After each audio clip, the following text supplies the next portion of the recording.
ഓം നമോ നാരായണായ. ഓം നമോ നാരായണായ.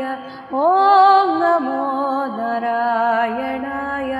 ഓം നമോ നാരായണായ. ഓം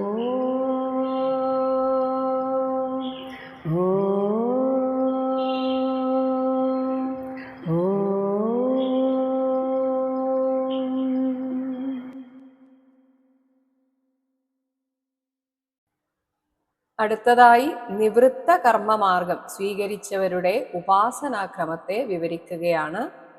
52, 53 ശ്ലോകങ്ങൾ. ഇന്ദ്രിയേഷു ക്രിയായജ്ഞാൻ ജ്ഞാനദീപേഷു ജുഹ്വതി ഇന്ദ്രിയാണി മനസ്സി ഊർമൗ വാചി വൈകാരികം മനഃ. വാചം വർണ്ണസമാം നായേതം ഓംകാരേശ്വരേ ന്യസേത് ഓംകാരം ബിന്ദൗ നാദേതം തു പ്രാണേ മഹതി അമും. ഇത് തികച്ചും യോഗവിദ്യയിലുള്ള ഒരു ക്രിയയെക്കുറിച്ചാണ് പറയുന്നത്. ഇതിങ്ങനെ പറയാം എന്നല്ലാതെ ഇത് മനസ്സിലാക്കിച്ചു തരാൻ സാധിക്കില്ല, കാരണം അത് പൂർണ്ണമായും യോഗവിദ്യയാണ്. ക്രിയായജ്ഞാൻ, നമ്മുടെ കർമ്മരൂപേണയുള്ള യജ്ഞങ്ങളെ, അതായത് കർമ്മം യജ്ഞമാക്കി തീർക്കണം, എല്ലാം ഭഗവാന് സമർപ്പിച്ചുകൊണ്ട് ചെയ്യണം, അപ്പോൾ അത് യജ്ഞമാകും. എന്നാൽ ആ യജ്ഞങ്ങളെയും ജ്ഞാനദീപേഷു, ജ്ഞാനത്താൽ ഉദ്ദീപ്തങ്ങളായ ഇന്ദ്രിയേഷു, ഇന്ദ്രിയങ്ങളിൽ ജുഹ്വതി, ഹോമിക്കുന്നു, അതിൽ സമർപ്പിക്കുന്നു.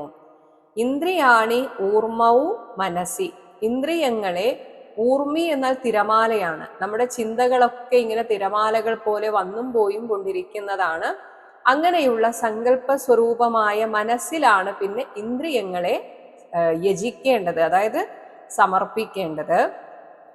വൈകാരികം മനഃ, ഇനി ആ മനസ്സിനെ വാചി, വേദവചനത്തിലും, വാചം, ആ വചനത്തെ വർണ്ണസമാംനായേ, അകാരാദി വർണ്ണങ്ങളുടെ ആ സമുച്ചയത്തിലും, ഇനി അകാരാദി വർണ്ണങ്ങളെ തം സ്വരേ, സ്വരം എന്നതുകൊണ്ട് ആ ഊമ് എന്നീ സ്വരങ്ങളുടെ സമ്മിളിത രൂപമായ ഓംകാരേ, ഓംകാരത്തിലും, ഇനി ആ ഓംകാരത്തെ ബിന്ദൗ, ബിന്ദുവിലും, തം അതിനെ, ആ ബിന്ദുവിനെ നാദേ, നാദത്തിലും, തം തു ആ നാദത്തിനെ പ്രാണേ, പ്രാണനിലും, പിന്നീട് അമും ഈ പ്രാണനെ മഹതി, മഹത്തായ ആ ബ്രഹ്മത്തിലും ന്യസേത് സമർപ്പിക്കും.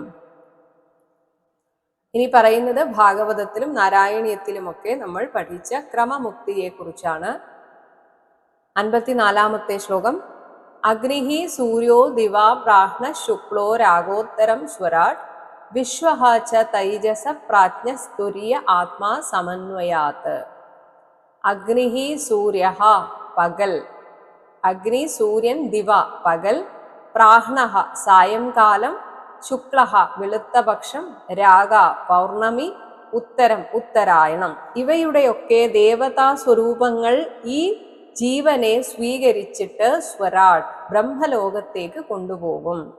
ഇങ്ങനെയുള്ള ആ വിശ്വഹ, വിശ്വൻ എന്ന ആ ജീവൻ, തൈജസഹ സൂക്ഷ്മമായ രജോഗുണപ്രധാനമായ അന്തഃക്കരണമാണ് ഈ തൈജസൻ. ആ തൈജസനായും, പ്രാജ്ഞഃ കാരണശരീരത്തിന്റെ അധിദേവനായിട്ടുള്ള പ്രാജ്ഞനായും, സമന്വയാത് ഇതിനെല്ലാം സാക്ഷിയായിട്ട് സമന്വയിച്ചിരിക്കുകയാൽ പിന്നീട് തുര്യഹ, തുരീയാവസ്ഥ എന്നാൽ ജാഗ്രത് സ്വപ്ന സുഷുപ്തിക്കൊക്കെ അപ്പുറത്തുള്ള ആ അവസ്ഥയിൽ ആത്മാ, കേവലാത്മാവായും ഭവിക്കുന്നു. ഇതൊക്കെ പൂർണ്ണമായും യോഗവിദ്യയാണ്.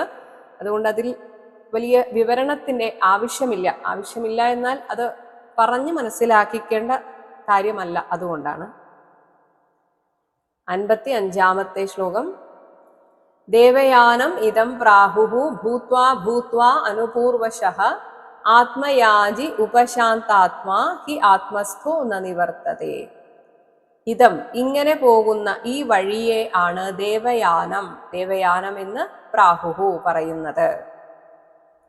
ഇങ്ങനെ ആത്മാവിനെ ഭഗവാനിലേക്ക് ലയിപ്പിക്കുന്ന ഈ ക്രമമുക്തിയിൽ പോകുന്ന ആത്മ ഉപാസകൻ ഉപശാന്ത ആത്മാ, മനസ്സിന് ഉപശമം സിദ്ധിച്ചവനായിട്ട് അനുപൂർവശഃ ക്രമത്തിലായി ഓരോരോ ദിവ്യമണ്ഡലങ്ങളിലേക്ക് ഭൂത്വാ ഭൂത്വാ ഓരോ മണ്ഡലങ്ങളും ആയിത്തീർന്നിട്ട് ആത്മസ്ഥഹാഹി തൻ്റെ ആത്മസ്വരൂപത്തിൽ അവിടെ സ്ഥിതനായി ഭവിക്കുന്നു. പിന്നീട് ഈ ഭൂമിയിലേക്ക് നിവർത്തതേ, ഈ സംസാര ക്രമത്തിലേക്ക് ചുഴിയിലേക്ക് പിന്നെ തിരിച്ചു വരുന്നില്ല. 56 ശ്ലോകം. ഏതേ പിതൃദേവാനാം അയനേ വേദനിർമ്മിതേ ശാസ്ത്രേണ ചക്ഷുഷാ വേദ ജനസ്ഥോപി നമുഹ്യതേ. വേദനിർമ്മിതേ, വേദത്തിൽ ഇങ്ങനെ വിവേചനം ചെയ്ത് നിർണയിക്കപ്പെട്ട പിതൃദേവാനാം പിതൃക്കളുടെയും ദേവകളുടെയും ഏതേ അയനെ ഈ രണ്ട് മാർഗങ്ങളെ യഹ യാതൊരുവൻ ശാസ്ത്രേണ ശാസ്ത്രീയമായ ചക്ഷുഷ വീക്ഷണത്തിലൂടെ വേദ അറിഞ്ഞു വെക്കുന്നുവോ അവൻ ജനസ്ഥഹ അഭി ഈ ദേഹത്തിൽ ഇരുന്നാലും നമുഹ്യതി ഒന്നിലും മോഹിക്കുന്നതല്ല. ഇപ്പോൾ സാധാരണ ഗൃഹസ്ഥന്മാർ പോകുന്ന ഒരു മാർഗത്തെ കുറിച്ച് പറഞ്ഞിരുന്നു, അതാണ് പിതൃയാനം. ഇത് ദേവയാനം. എന്തുകൊണ്ടാണ് മോഹിക്കുന്നില്ല എന്ന് പറയാൻ കാരണം, ഇതൊരു ചക്രമാണ് എന്ന് തിരിച്ചറിഞ്ഞാൽ ജനനത്തിൽ സന്തോഷിക്കുന്നില്ല, മരണത്തിൽ ദുഃഖിക്കുന്നുമില്ല. കാരണം ജനിച്ചവർ മരിക്കും, മരിച്ചവർ വീണ്ടും ഇവിടേക്ക് വരുന്നുണ്ട്. അതിനൊരു അവധി, അതായത് അത് തീരുന്നത് ദേവയാനത്തിൽ മാത്രമാണ് എന്ന് മനസ്സിലാക്കി കഴിഞ്ഞാൽ പിന്നെ ആരുടെയും മരണത്തിൽ മോഹിക്കുന്നില്ല. എല്ലാറ്റിലും തുടക്കവും ഒടുക്കവും ഭഗവാനാണെന്ന് തിരിച്ചറിയുന്നു. അതാണ് 57 ശ്ലോകം. ആദൗ അന്തേ ജനാനാം സദ്ബഹിഃ അന്തഃ പരാവരം ജ്ഞാനം ജ്ഞേയം വചോ വാച്യം തമോ ജ്യോതിഃ തു അയം സ്വയം. ജനാനാം ആദൗ, നമ്മൾ ജനിക്കുമ്പോൾ നമ്മുടെ ദേഹങ്ങളുടെ തുടക്കത്തിൽ കാരണമായും അന്തേ ഒടുക്കത്തിലും ഇരിക്കുന്നത് സത്ത്, സത്തായിരിക്കുന്ന ആ ഈശ്വരനാണ്. ബഹിഹി, പുറമേക്ക് ഇവിടെയുള്ള ഭോജ്യ വസ്തുക്കളായും ഇനി അന്തരാത്മാവായിട്ട് ഇതിനെയെല്ലാം ഭുജിക്കുന്നതും ആ ഭഗവാനാണ്. പര അവരം, ഉയർന്നതും താഴ്ന്നതും, ജ്ഞാനം ജ്ഞേയം അറിവായും അറിയപ്പെടേണ്ടതായും, വചഹ വാക്കായും, വാച്യം വചിക്കപ്പെടേണ്ടതായും, തമഹ ഇരുളായും, ജ്യോതിഹി വെളിച്ചമായും എല്ലാം സ്ഥിതി ചെയ്യുന്നത് ഈ സത്യവസ്തുവായ അയം സ്വയം, ഈ ജ്ഞാനസ്വരൂപനായിട്ടുള്ള ഭഗവാൻ തന്നെയാണ് എന്ന് തിരിച്ചറിഞ്ഞാൽ പിന്നെ ഇവിടെ ദുഃഖിക്കാൻ അല്ലെങ്കിൽ വ്യാമോഹിക്കാൻ ഒന്നുമില്ല. 58 ശ്ലോകം. ആബാധിതഃ അപീഹി ആഭാസഃ യഥാവസ്തുതയാ സ്മൃതഃ ദുർഘടത്വാത് ഐന്ദ്രിയകം തതുവത് അർത്ഥവികൽപ്പിതം. ഇനി ഒരു പക്ഷേ നമുക്ക് തോന്നുകയാണെങ്കിൽ പോലും ആബാധിതഃ അപി ആഭാസഃ, നമുക്ക് കണ്ണാടിയിൽ ഒരു പ്രതിബിംബം നമ്മളായിട്ട് തോന്നും. അങ്ങനെ വസ്തുതയാ സ്മൃതഃ, നമുക്ക് എങ്ങനെയാണ് ഒരു പ്രതിബിംബം യഥാർത്ഥമാണെന്ന് തോന്നുന്നത്, യഥാ ഏതുപോലെയാണോ തതുവത് അതുപോലെ ഐന്ദ്രിയകം ഇന്ദ്രിയങ്ങളുമായി ബന്ധപ്പെടുന്നതെല്ലാം അർത്ഥവികൽപ്പിതം പരമാർത്ഥമാണെന്ന് തെറ്റിദ്ധരിക്കുകയാണ്. എന്നാൽ അത് ദുർഘടത്വാത് യുക്തിക്ക് ചേരാത്തതാകയാൽ വസ്തുതഃ ന, അത് വാസ്തവത്തിൽ ഇല്ല തന്നെ. ഇനി ഈ പറഞ്ഞതിനെ ഒരു ഉദാഹരണത്തിലൂടെ പറയുകയാണ്. നമ്മൾ ഒരു വനം എന്ന് പറയുന്നത് ഒരുപാട് വൃക്ഷങ്ങൾ, കുറ്റിച്ചെടികൾ ഇവയെല്ലാം നിറഞ്ഞതിനെയാണ് നമ്മൾ വനം എന്ന് പറയുന്നത്. അതായത് ഒരു വൃക്ഷം മാത്രം ഉണ്ടെങ്കിൽ, ഏതാനും വൃക്ഷങ്ങൾ മാത്രം ഉണ്ടെങ്കിൽ അതിനെ നമ്മൾ വനം എന്ന് പറയാറില്ല. അതേസമയം ഈ വൃക്ഷങ്ങൾ തമ്മിൽ എന്തെങ്കിലും ബന്ധമുണ്ടോ എന്ന് ചോദിച്ചാൽ ഇല്ല തന്നെ. ഇതേപോലെയാണ് നമ്മുടെ ദേഹങ്ങളിൽ പഞ്ചഭൂതങ്ങളും എന്ന് പറയുകയാണ്. 59 ശ്ലോകം. ക്ഷിത്യാദീനാം ഇഹ അർത്ഥാനാം ഛായാന്ന കതമാഭിഹി ന സംഘാതോ വികാരഃ അപി ന പ്രഥങ് ന അന്യുതഃ മൃഷ. ക്ഷിത്യാദീനാം, ക്ഷിതി ഭൂമി, ഭൂമി തുടങ്ങിയ അർത്ഥാനാം പഞ്ചഭൂതങ്ങളുടെ കതമാ അഭി ഏതെങ്കിലും ഒരു പ്രകാരത്തിലുള്ള ഛായ, പ്രതിഭാസം സത്യത്തിൽ നമ്മുടെ ശരീരത്തിൽ ന ഇഹന ഈ ദേഹത്തിലില്ല. അതേസമയം നമ്മൾ പറയും പഞ്ചഭൂതാത്മകമാണ് ശരീരം എന്ന് പറയുന്നുണ്ടെങ്കിലും യഥാർത്ഥത്തിൽ അങ്ങനെയല്ല. നസംഘാതഃ, വികാരഹ അപി ന, പഞ്ചഭൂതങ്ങളുടെ ഒരു പരിണാമമല്ല ശരീരം. എന്നാൽ പഞ്ചഭൂതങ്ങളിൽ നിന്ന് വേറെയാണോ? അല്ല. ന പൃഥക്, വേറിട്ടുള്ളതും അല്ല. എന്നാൽ അതെല്ലാം ചേർന്നതാണോ? അല്ല. ന അന്വിതഃ, ചേർന്നിട്ടുള്ളതും അല്ല. ഇതും ഒരു മൃഷ, മിഥ്യാസങ്കല്പമാണ് എന്ന് പറഞ്ഞിട്ടാണ് വൃക്ഷങ്ങളുടെ സംഘടിത രൂപമായ വനം പോലെ പഞ്ചഭൂതങ്ങളുടെ സംഘടിത രൂപമാണ് ദേഹം എന്ന് വിചാരിച്ചുകൂടാ.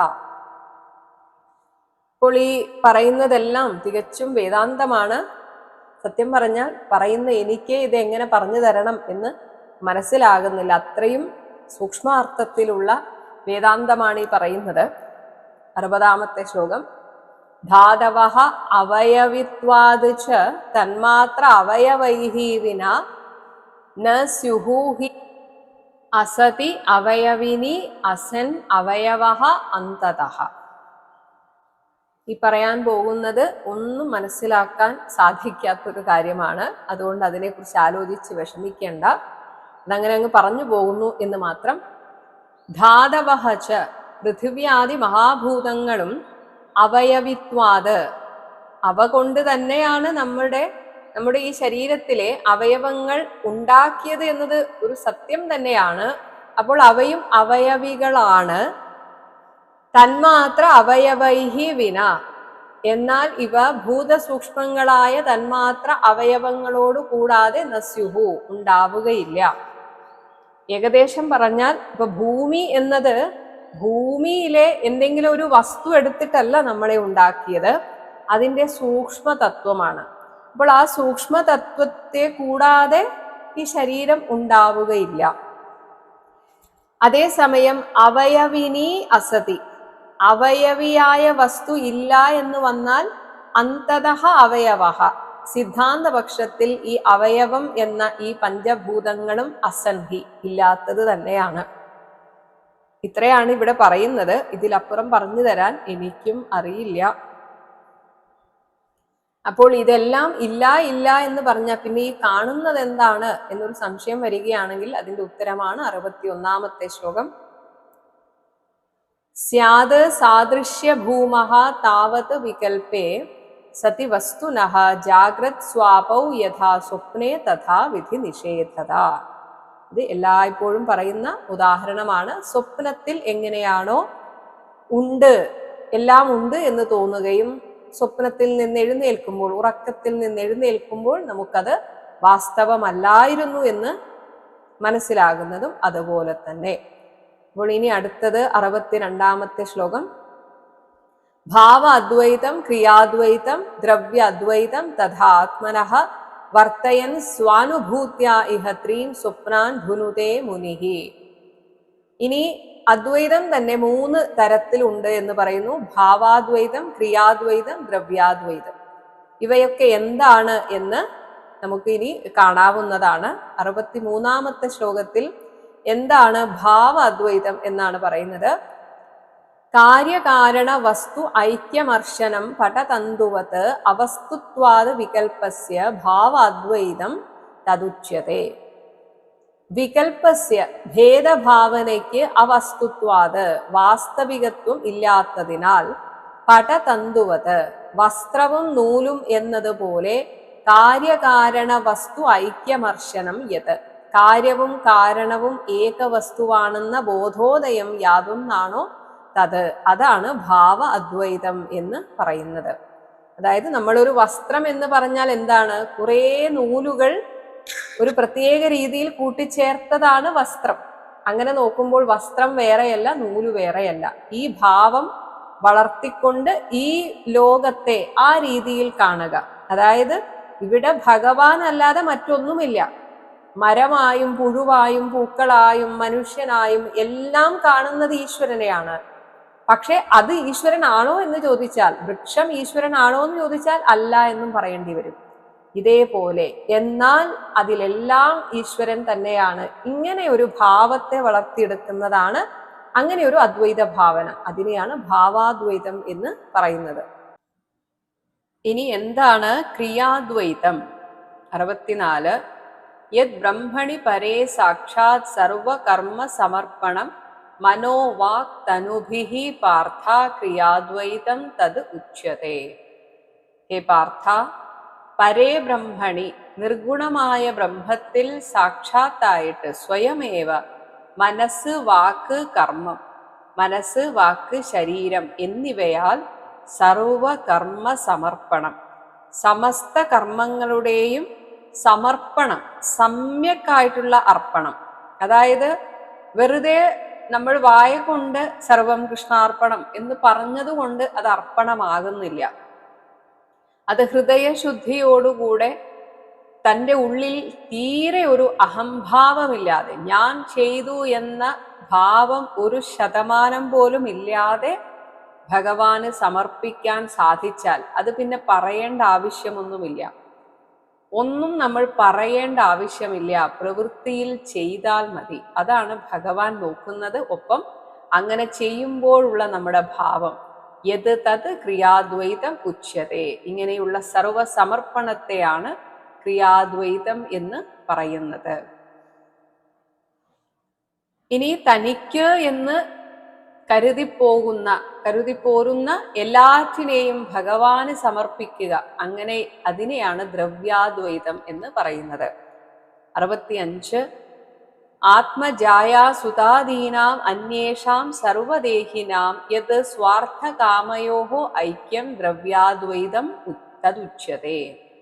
ആത്മജായാസുതാദീനാം, അവനവന്റെയും ഭാര്യ മക്കൾ മുതലായവരുടെയും പിന്നെ അന്വേഷണം അല്ലാതെ നമുക്കുള്ള എല്ലാതരം ബന്ധുമിത്രാദികൾ, ഇവരെയെല്ലാം സർവദേഹിനാം സ്വാർത്ഥകാമയോഹോ, തൻ്റെ സ്വാധീനതയിലുള്ള ദ്രവ്യങ്ങളുടെയും അവയുടെ ഉപഭോഗങ്ങളുടെയും ഐക്യം, അഭേദം. അതായത് എൻ്റെ കൂടെ ഇരുന്ന് എന്നെ സ്നേഹിക്കുന്നതും ഭഗവാൻ തന്നെയാണ്. അത് ഭാര്യയുടെ രൂപത്തിൽ, ഭർത്താവിൻ്റെ രൂപത്തിൽ, മക്കളുടെ രൂപത്തിൽ. ഇങ്ങനെ ഒരു അദ്വൈത ഭാവം വന്നാൽ തത് ദ്രവ്യ അദ്വൈതം ഉച്യത്തെ, ദ്രവ്യാദ്വൈതം എന്ന് പറയുന്നു. 66 ശ്ലോകം. യത് യസ്യവ അനിഷിദ്ധം സ്യാദ് യേന യത്ര യതോ നൃപ ന തേന ഈഹേത കർമാണി നരഹ ന അന്യേഹി അനാപതി. ഹേ നൃപ, യസ്യ ഏതൊരുവന്, യത് യാതൊന്ന്, യേന യാതൊരു മുറപ്രകാരം, യത്ര എവിടെ വച്ച്, യതഹവ ഏതൊരാളിൽ നിന്ന്, അനിഷിദ്ധം നിഷേധിക്കപ്പെട്ടിട്ടില്ലയോ, സഹ നരഹ ആ മനുഷ്യൻ, തേന കർമാണി അതുകൊണ്ട് തന്നെ കർമ്മങ്ങളെ, അനാപതി ആപത്തില്ലാത്തപ്പോൾ, ഈഹേത നിറവേറ്റേണ്ടതാണ്, അന്യേഹി ന മറ്റുള്ളവ കൊണ്ട് ആകരുത്. അതായത് സാധാരണ സാഹചര്യങ്ങളിൽ നമുക്ക് വേറെ അപകടമോ ബുദ്ധിമുട്ടോ ഒന്നുമില്ലെങ്കിൽ ഒരു മനുഷ്യൻ തൻ്റെ ജീവിത നിലവാരത്തിനനുസരിച്ച് തനിക്ക് നിഷിദ്ധമല്ലാത്ത വസ്തുക്കൾ, പ്രവർത്തനങ്ങൾ, ക്രിയ, താമസ സ്ഥലം എന്നിവയിലൂടെ, മറ്റു മാർഗങ്ങളിലൂടെ അല്ലാതെ തൻ്റെ വിധിപ്രകാരമുള്ള പ്രവർത്തനങ്ങൾ നിർവഹിക്കണം. അവനവന് പറ്റുന്നത് പോലെ പറ്റുന്ന സ്ഥലത്ത് വെച്ച് ഈ പറഞ്ഞതെല്ലാം നിർവഹിക്കേണ്ടതാണ്. ഇനി 67 ശ്ലോകത്തിൽ പറയുന്നു, ഒരു ഗൃഹസ്ഥൻ അവൻ്റെ ഗൃഹസ്ഥ ധർമ്മം നല്ല രീതിയിൽ നോക്കി നടത്തിയാൽ തന്നെ അത് തന്നെ അവനെ ഈശ്വര സാക്ഷാത്കാരത്തിലേക്ക് കൊണ്ടുചെന്നെത്തിക്കും. ഏതൈഹി അന്യൈഹി ച വേദോക്തൈഹി വർത്തമാനഃ സ്വകർമ്മഭിഹി ഗൃഹേ അപി അസ്യ ഗതിം യായാത് രാജൻ തത് ഭക്തിഭാങ് നരഃ. ഹേ രാജൻ, തത് ഭക്തിഭാഗ് നരഃ ഭഗവത് ഭക്തിയുക്തനായ മനുഷ്യൻ, ഗൃഹേ അപി വർത്തമാനഃ തൻ്റെ ഗൃഹസ്ഥ വൃത്തിയിൽ വർത്തിച്ചുകൊണ്ട്, വേദോക്തൈഹി ഏതൈഹി വേദവിഹിതങ്ങളായി പറഞ്ഞിരിക്കുന്ന ഈ പറഞ്ഞവ കൊണ്ടും, മറ്റ് അന്യൈഹിച്ച മറ്റ് കർമ്മങ്ങളെ കൊണ്ടും, സ്വകർമ്മഭിഹി ഒരു ഗൃഹസ്ഥൻ എന്തൊക്കെയാണോ ചെയ്യേണ്ടത് അതൊക്കെ അവനവന്റെ സാഹചര്യത്തിനനുസരിച്ച് വ്യത്യാസമായിരിക്കും. അതുകൊണ്ടാണ് മറ്റ് കർമ്മങ്ങൾ എന്ന് പൊതുവായിട്ട് പറഞ്ഞത്.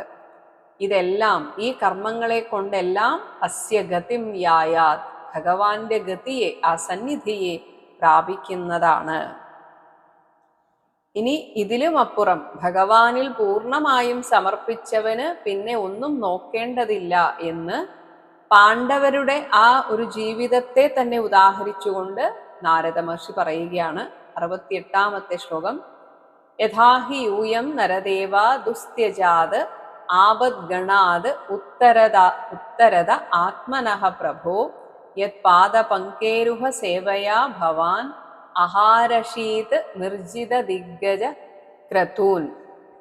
ഹേ നരദേവ, യൂയം നിങ്ങൾ, പാണ്ഡവന്മാരായ നിങ്ങൾ, ദുസ്ത്യജാത് തള്ളി നീക്കുവാനാവാത്ത, ആപദ്ഗണാത്ത് എത്രയോ ആപത്തുകളുടെ പരമ്പരയിൽ നിന്ന്, പ്രഭോഹോ സർവസമർത്ഥനായ ആത്മനഃ ഭഗവാന്റെ ആ കാരുണ്യം കൊണ്ട്, യഥാഹി എപ്രകാരമാണോ ഉത്തരത കരകയറിയത്, അങ്ങനെയുള്ള ഭവാൻ യത് പാദപങ്കേരുഹ സേവയാ ആ ഭഗവാന്റെ പാദപത്മങ്ങളിൽ അർപ്പിച്ച സേവയാൽ നിർജിത ദിഗ്ഗജഃ നിശേഷം ജയിക്കപ്പെട്ട ദിഗ്ഗജങ്ങളോടുകൂടിയവനായി ഭവിച്ച് ഇപ്പോഴിതാ ക്രതൂൻ അഹാരശീത് രാജസൂയാദി യാഗങ്ങളെയും അനുഷ്ഠിച്ചുവല്ലോ.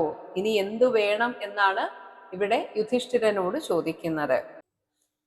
ഭാഗവതത്തിന്റെ ആദ്യ ഭാഗത്ത് നാരദ മഹർഷിയുടെ ഒരു പൂർവ്വ ചരിത്രം വർണ്ണിച്ചിരുന്നു. ആ ചരിത്രത്തിന് മുൻപുള്ള ഒരു ജന്മത്തിലുള്ള കാര്യം ഇവിടെ പറയുകയാണ്. അത് മഹാത്മാക്കളെ അവഹേളിച്ചാൽ കൃഷ്ണഭക്തിക്ക് അപകർഷം സംഭവിക്കുമെന്നും അതേസമയം അവരുടെ കാരുണ്യമുണ്ടായാൽ ഉത്കർഷം സിദ്ധിക്കുമെന്നും തെളിയിക്കാൻ വേണ്ടിയിട്ടാണ്. 69-ാമത്തെ ശ്ലോകം. അഹം പുരാഭവം കശ്ചിത് ഗന്ധർവ ഉപബർഹണഃ നാംന അതീതേ മഹാകൽപേ ഗന്ധർവാണാം സുസമ്മതഃ. നാരദ മഹർഷി സ്വന്തം കഥ പറയുകയാണ്. അഹം ഞാൻ, പുരാ പണ്ട്, അതീതേ മഹാകൽപേ കഴിഞ്ഞുപോയ മഹാകൽപ്പത്തിൽ, അതായത് ഈ ഇപ്പോഴത്തെ ബ്രഹ്മാവ് ജനിക്കുന്നതിന് മുൻപുള്ള മഹാകൽപ്പം, അങ്ങനെ ഒരു കൽപ്പത്തിലാണ് ഈ കഥ. അപ്പോ ആ കൽപ്പത്തിൽ ഗന്ധർവാണാം സുസമ്മതഃ ഗന്ധർവന്മാർക്കെല്ലാം സമ്മതനായിട്ടുള്ള ഉപബർഹണഃ നാംന കശ്ചിത് ഗന്ധർവഃ അഭവം. ഉപബർഹണൻ എന്നു പേരുള്ള ഒരു ഗന്ധർവനായിരുന്നു. 70 രൂപപേശല മാധുര്യ സൗഗന്ധ്യ പ്രിയദർശനഃ സ്ത്രീണാം പ്രിയതമോ നിത്യം മത്തഃ തു പുരുലംപടഃ. രൂപം, പേശലം, മാധുര്യം, സൗഗന്ധ്യം, അതായത് ഒരു സുന്ദരനു വേണ്ടുന്ന എല്ലാ വിധത്തിലുള്ള ഗുണങ്ങളും ഒത്തുചേർന്ന പ്രിയദർശനഃ കാഴ്ചയിൽ പ്രിയങ്കരനും, സ്ത്രീണാം പ്രിയതമഃ സ്ത്രീകൾക്ക് വളരെ ഇഷ്ടപ്പെട്ടവനും, അതേസമയം എല്ലാതരം ദുർഗുണങ്ങളും ഉണ്ട്. നിത്യം തു മത്തഃ മദ്യോന്മത്തനും, പുരുലംപടഃ അത്യന്തം വിഷയാസക്തനും ആയിരുന്നു അന്ന്. ഇങ്ങനെ ഇരിക്കെ 71-ാമത്തെ ശ്ലോകത്തിൽ പറയുന്നു. ഏകദാ ദേവസത്രേ തു ഗന്ധർവാപ്സരസാം ഗണാഃ ഉപഹൂതാ വിശ്വസൃഗ്ഭിഃ ഹരിഗാഥ ഉപഗായതേ. ഏകദ ഒരിക്കൽ, ദേവസത്രേതു ദേവന്മാരുടെ ആ സദസ്സിൽ വെച്ച്, വിശ്വസൃഗ്ഭിഃ മരീച്യാദി പ്രജാപതിമാരാൽ, ഹരിഗാഥ ഉപഗായതേ ഹരികഥാകീർത്തനങ്ങൾ ആലപിക്കുന്നതിനു വേണ്ടി, ഗന്ധർവ അപ്സരസാം ഗണാഃ ഗന്ധർവന്മാരുടെയും അപ്സര സ്ത്രീകളുടെയും സംഘങ്ങൾ, ഉപഹൂതാഹ വിളിച്ചുകൂട്ടപ്പെട്ടു. അവിടെ വെച്ച് ഹരികഥ പറയുകയാണ് ലക്ഷ്യം. ഇത് കേട്ടിട്ട് അന്നത്തെ ആ ഗന്ധർവനായിരുന്ന നാരദ മഹർഷി അന്ന് പോയി എന്ന് പറയുന്നു. 72-ാമത്തെ ശ്ലോകം. അഹം ച ഗായൻ തദ് വിദ്വാൻ സ്ത്രീഭിഃ പരിവൃതോ ഗതഃ ജ്ഞാത്വാ വിശ്വസൃജഃ തന്മേ ഹേളനം ശേപുഃ ഓജസാ യാഹി ത്വം ശൂദ്രതാം ആശു നഷ്ടശ്രീഃ കൃതഹേളനഃ. അഹം ച ഈ ഞാനും അന്ന്, തത് വിദ്വാൻ ഈ കാര്യം അറിഞ്ഞിട്ട്, സ്ത്രീഭിഃ പരിവൃതഃ കുറേ സ്ത്രീകളോടുകൂടെ ചേർന്ന് ഗായൻ പാടിക്കൊണ്ട് ഗതഹ അവിടെ എത്തി. അതേസമയം എൻ്റെ സൗന്ദര്യത്തിൽ അഹങ്കരിച്ച ഞാൻ അവിടെയുള്ള ആരെയും ആദരിച്ചില്ല. അങ്ങനെ വിശ്വസൃജഃ പ്രജാപതിമാർ മേ തത് ഹേളനം എൻ്റെ ആ അവഹേളനത്തെ ജ്ഞാത്വ മനസ്സിലാക്കി ഓജസ കോപാവേശത്തോടെ എന്നെ ശേപുഹു ശപിച്ചു. കൃതഹേളനഃ നഷ്ടശ്രീഹി ത്വം അനാദരം കാണിച്ച് ശ്രീത്വം നശിച്ചു പോയ നീ ആശു ശൂദ്രതാം യാഹി ഉടനടി ശൂദ്രഭാവത്തെ പ്രാപിക്കുക എന്നായിരുന്നു ആ ശാപം. ഇങ്ങനെ ശാപം കിട്ടിയ ഞാനാണ് പിന്നീട് ഒരു ശൂദ്ര സ്ത്രീയുടെ മകനായി ജനിച്ചത്. ആ കഥയാണ് നമ്മൾ ആദ്യം കേട്ടത്. അതാണ് 73-ാമത്തെ ശ്ലോകം.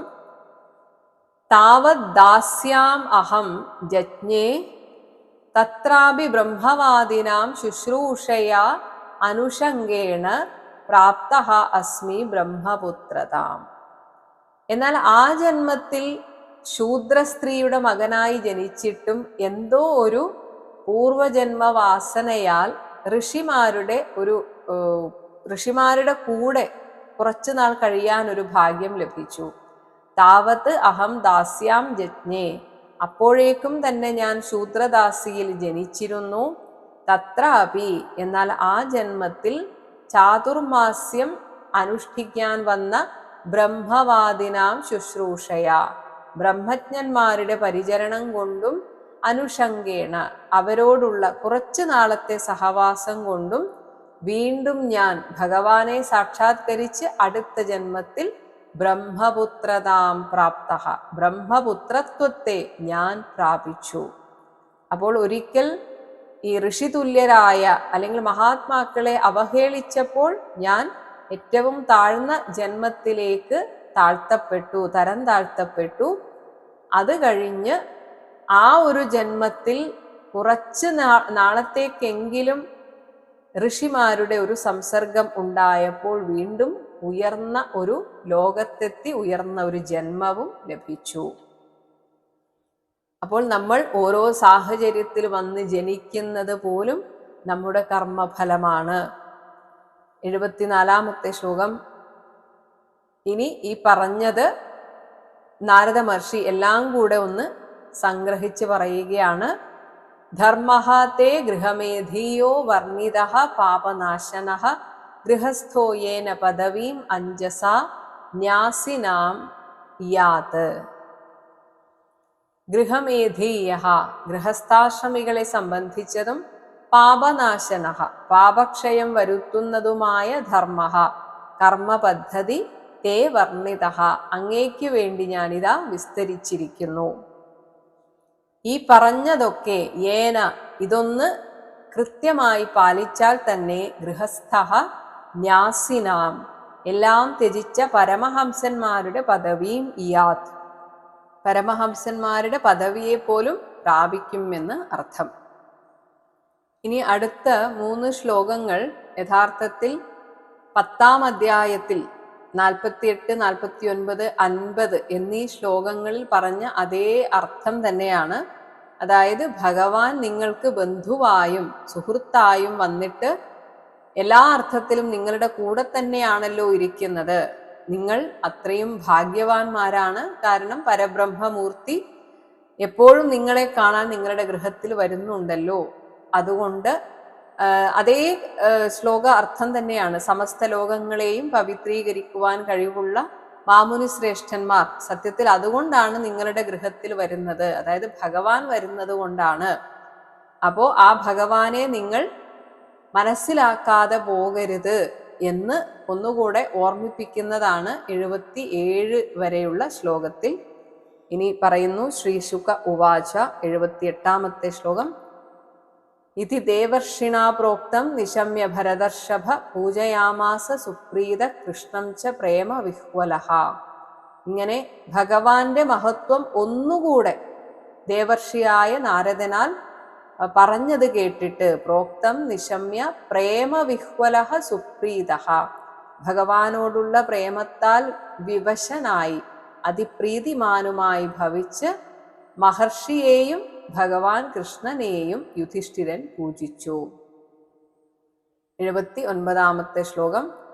കൃഷ്ണപാർത്ഥൗ ഉപാമന്ത്രിയ പൂജിത പ്രയയൗ മുനിഃ ശ്രുത്വാ കൃഷ്ണം പരം ബ്രഹ്മ പാർത്ഥ പരമവിസ്മിതഃ.